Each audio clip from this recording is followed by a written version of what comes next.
আসসালামু আলাইকুম। আশা করি সকলে ভালো আছেন। আজকে আমরা আলোচনা করব সম্মিলিত জেলা এতিমখানা সংস্থা, যেটি কিনা আমাদের এই জেলার সমস্ত এতিমখানার মনিটরিং এবং সহায়তা কার্যক্রম পরিচালনা করে। এরকম একটি সংস্থা যেখান থেকে আমরা বিভিন্ন কার্যক্রম পরিচালনা করে থাকি। সেটা হলো অসহায় এতিমদের আশ্রয় প্রকল্প। আপনাদের আশেপাশে কোনো এতিম বাচ্চার সন্ধান থাকলে আমাদেরকে জানাতে পারেন, আমরা তাদেরকে আশ্রয় দিয়ে থাকি। এতিমদের বোর্ডিং সুবিধা অর্থাৎ খাওয়া দাওয়ার যে সুবিধা সেটা আমরা প্রদান করে থাকি। এবং আপনারা এই কার্যক্রম পরিচালনায় ঈদের মধ্যে বিশেষ উপহার এবং ফিতরা এতিমদের দিতে পারেন। আমরা এখানে এতিমদের চিকিৎসা সেবা প্রদান করে থাকি, এতিমদের শিক্ষা কার্যক্রম পরিচালনা করে থাকি।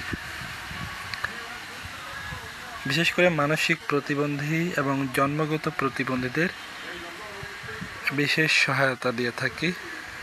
এবং এখানে এতিমদের জন্য এতিম কল্যাণ সমিতি রয়েছে। অনেকের সন্তান-সন্ততি হয় না, তাদের জন্য আমরা এতিম বাচ্চা দত্তক প্রদান করে থাকি। প্রাপ্তবয়স্ক এতিম ছেলে মেয়েদের মধ্যে বিয়ে প্রদান বা বিবাহ প্রদান করে থাকি এবং বাহিরে বিয়ে প্রদান করে থাকি। মেয়েদের জন্য আলাদা এতিমখানা উদ্বোধন করে থাকি এবং কারিগরি ও ইসলামিক মাদ্রাসা পরিচালনা করা হয়। রোজার সময় এতিমদের ইফতার প্রদান করা হয়। এতিমদের কুরবানির সময় কোরবানির উপহার সংগ্রহ করে প্রদান করা হয়। এতিমদের জন্য বিশেষ অনুদান প্রদান করা হয় এবং ধনীদের কাছ থেকে জাকাত সংগ্রহ করে প্রদান করা হয়। আপনারা এতিমখানায় কোনো প্রকার অনুদান প্রদান করতে এবং এতিমখানার কোনো এতিম সন্তানের সন্ধান এবং এতিমের দত্তক নিতে এই নাম্বারে যোগাযোগ করবেন।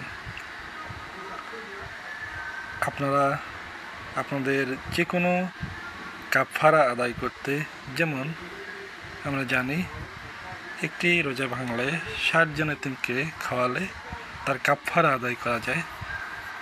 তো এরকম এতিমদের খাদ্য খাওয়ানোর জন্য আমাদের সাথে যোগাযোগ করতে পারেন এবং এতিমদের সেবা প্রদান করতে আমাদের সাথে যোগাযোগ করতে পারেন।